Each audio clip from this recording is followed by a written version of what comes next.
My name is Emily. I'm 40 years old. I've heard my name means to grow up cheerfully. However, when I was 15, I found out that my father's ex-girlfriend was named Emily. Ever since, I've quietly doubted the true origin of my name. Honestly, as a kid, there are certain delicate past details about my parents I'd rather not know. They didn't really dote on me when I was young. My brother, 3 years older, is named Ryan. He's smart and charming. Both parents always wanted a boy. Ryan, as their first child, was loved immensely. Our grandparents believed the first child must be a boy, an old-fashioned thought.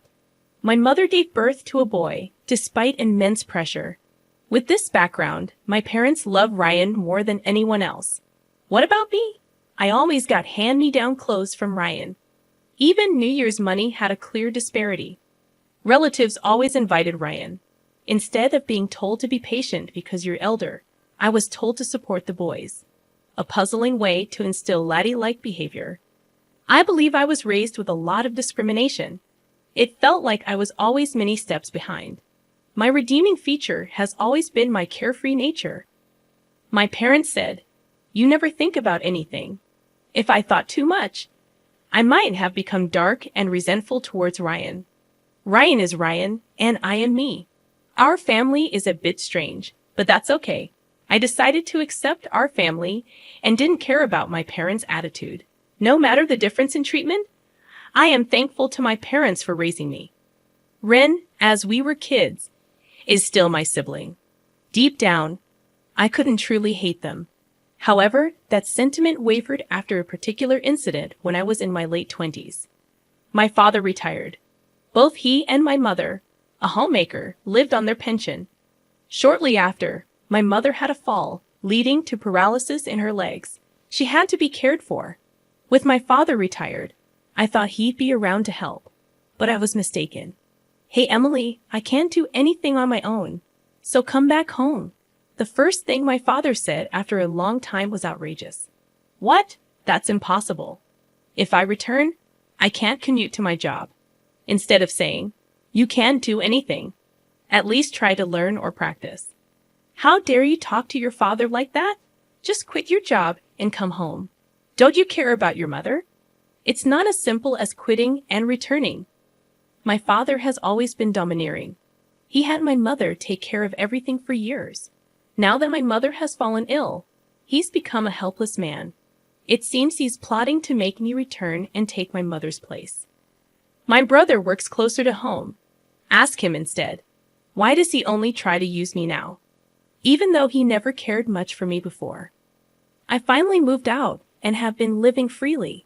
I never thought I'd give in to him, but for some reason, he started calling my workplace.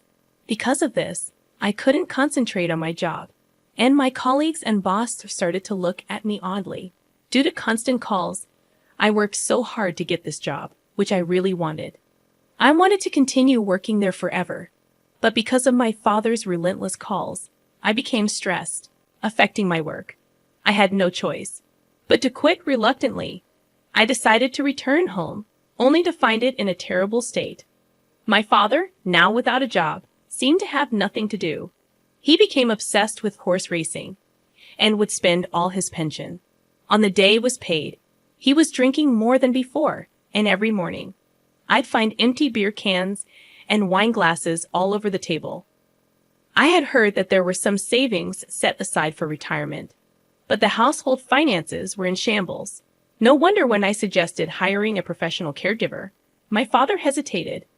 The utility bills were overdue and were paid only when the pension came in. It's a paycheck-to-paycheck situation.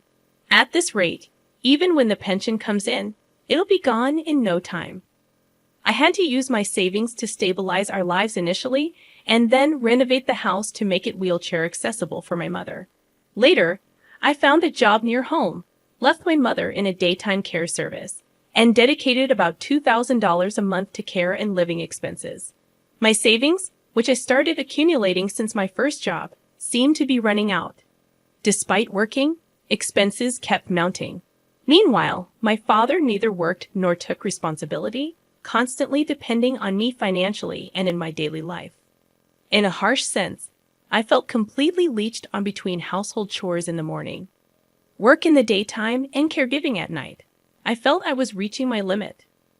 Ideally, I wanted to place my mother in a nursing facility and leave my deadbeat dad to fend for himself.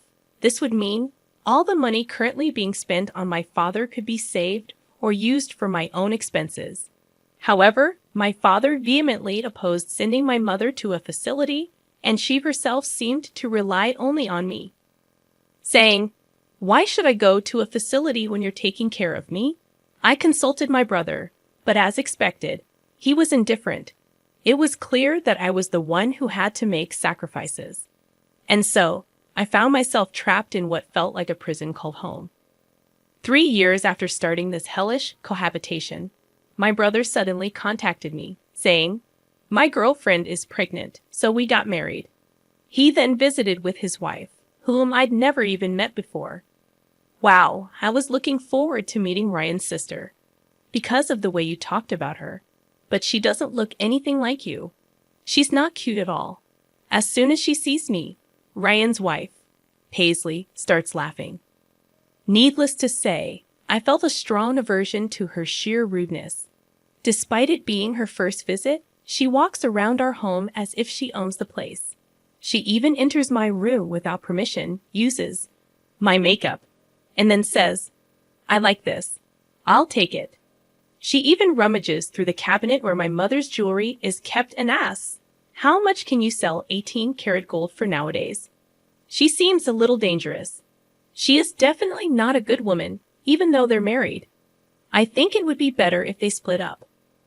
But both my father and mother are only concerned about wanting a grandchild, to the point where they seem clueless. And I can't help but envy them a little. The thought of being related to this woman scared me a bit. My bad. Premonition came true on that very day. But I'm so nervous about raising a child for the first time. I wish someone could help me. Paisley says it sweetly, twirling her hair. "Then you should live here," said my dad, who had been staring at Paisley's chest the whole time, suggesting this with an lecherous look. "Really? Are you sure?" Of course, as my parents, brother, and wife are getting excited about living together, I couldn't help but ask, "What will we do about the lack of rooms?" "You can move out." "What?" My father's words astounded me. "That's a good idea. You should hurry up and leave. Can you move out soon?" It might sound self-praising, but I believe I've been very dutiful to my parents, yet they're so quick to turn their backs on me. Hold on, I can't just be thrown out like this. I've been paying for Mom's caregiving, and I don't even have the money to move. What about Mom's care? I'll give you the money for caregiving or whatever. Thanks to working at a major company, not some small local business like you, I'm not struggling for money. All right, Emily, go to your room and pack up your things. Move out by today. He patted me on the back as if to usher me toward my room. He looked pleased, as if he had found a quality new host to leech off. "Move out by today," he says, "but it's snowing outside. I don't have any money. Where am I supposed to live from now on? Why? This doesn't make sense, does it?" Without thinking, I voiced my true feelings. "This isn't a joke. You're so naive, Emily. Listen, I won't say it twice. We're moving in because I'm having a child. The Aiden should leave." Taken aback, I instinctively looked at my parents, even at my mother, whom I had desperately cared for all these years. I wanted to be with my grandson. "Just accept it," she said, smiling as if guiding me to acceptance. Saying so, he hastily packed up my room's belongings into a bag. "At least wait a few days, until I find a place to live." But they forcibly dragged me by the arm and threw me out of the house. No matter how many times I rang the doorbell, they ignored me. Tossed around by my parents and finally by my brother, my life isn't their toy. Even when I was treated coldly as a child, I always smiled. It was my self-defense. But both my parents and brother misunderstood, thinking I could handle anything. This isn't a joke. "Don't mess with me." Crying, I left my family home and wandered the streets aimlessly. Finally, I found a cab and sought refuge in an internet cafe. When I contacted a friend living in town, she miraculously offered to let me stay for a while. True friends are indeed priceless. With her support, I managed to save enough to live alone again. I haven't saved enough to leave town, but I don't want any more teas with my family. I decided to leave the state once I saved more. But one day, my father and brother came to see me. They had apparently found my address in some official records. May I help you? I intentionally used formal language as if they were strangers. In response, both of them kneeled down in front of me. I'm sorry, he pleaded in a tearful voice. Please help us. We need to kick Ryan's wife out of the house. When I asked for an explanation, they said the situation at home had deteriorated significantly. I don't want to live with you stingy lot. Laughing, Paisley had apparently kicked my brother and parents out of our family home. Paisley had completely brainwashed my father, and as a result, he made the mistake of changing the house's title to include her name. So it wasn't taken but rather given to her. I had heard that Paisley had fallen hard for my brother and pursued him fervently. But even back then, I felt something was off. My brother, who had become hairy in adulthood and practiced judo, was chubby and far from handsome.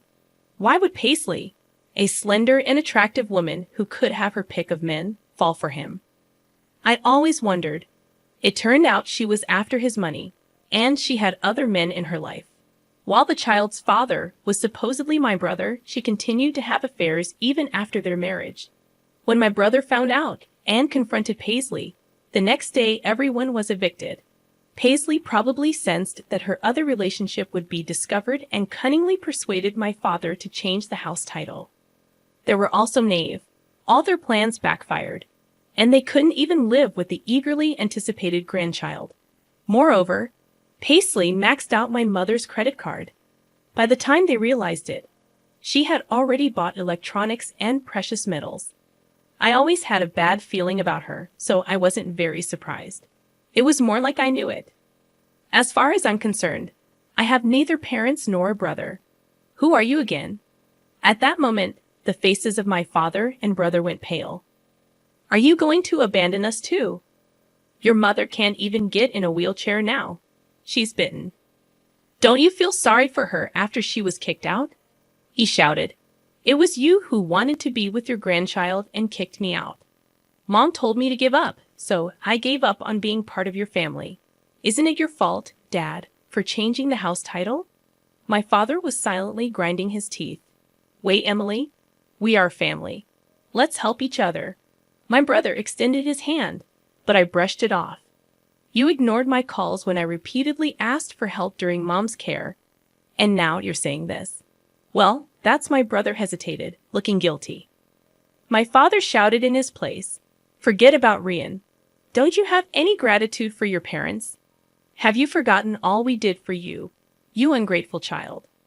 Hearing this, I lost my temper, glaring at them with fury.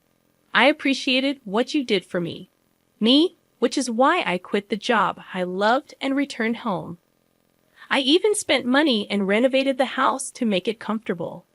I put up with so much, yet because of your selfishness, I was kicked out. Do you really expect me to just say thank you? We apologized for that, didn't we? Oh, so apologizing makes everything okay. Well, then I'm sorry too for leaving you guys behind. I apologize. But I won't help since I apologized. You have to forgive me, right? How can you be so cheeky even as a daughter? As my father lunged at me, I quickly defended myself using the self-defense techniques I learned at school. Ouch! He cried out in pain and curled up on the spot. My brother just stared at me, stunned, not even caring about our father. I took the purifying salt that was by the entrance and threw it forcefully at both of them. I wish it would get into their eyes as they screamed and covered their faces. Stop showing me those greedy faces and get out. Saying this, I scattered the salt and kicked them out. People passing by noticed the commotion and stared. Normally, I would have felt embarrassed, but I was too angry to care. Wait, please. We can surely understand each other if we talk it out. We're blood related. Sorry, but I think you guys, my blood relatives, are the ones I can't understand the most. There's not a single decent person among you. The only sane one is me. Please never come near me again. Before they could open their eyes, I managed to distance myself from them. I kept throwing salt and yelling without any hesitation. Listen, I'll say this one last time. Never ever approach me again. I consider all of my family dead. So if something happens to you, I won't visit you in the hospital or attend your funerals. I gave them one last fierce glare and slammed the front door shut. Yet they still lingered at the front door. I want to talk, he said, sitting down. I'll call the police. And just like that, both he and my brother were gone. After that, I received several letters from my father. It seems that my parents took refuge at my mother's younger sister's place. The letters were pitiful, begging for help. But from my perspective, I felt sorry for the aunt who suddenly had to accommodate the elderly couple. In the third letter, it was mentioned that my father was pushing the caregiving responsibilities onto my aunt. This led to a fight with her husband, resulting in them being kicked out. Now they are renting a cheap apartment and are back to fighting with my brother's wife. They aim to reclaim the family home. They probably can't afford to hire a lawyer. Considering they changed the property title themselves, they probably don't stand a chance. My brother, still separated but not divorced from his wife, had an affair. He became the cheating husband. The woman he was involved with is a friend of his wife's. It seems like a trap, but there's no evidence. Consequently, the divorce discussions are at a standstill.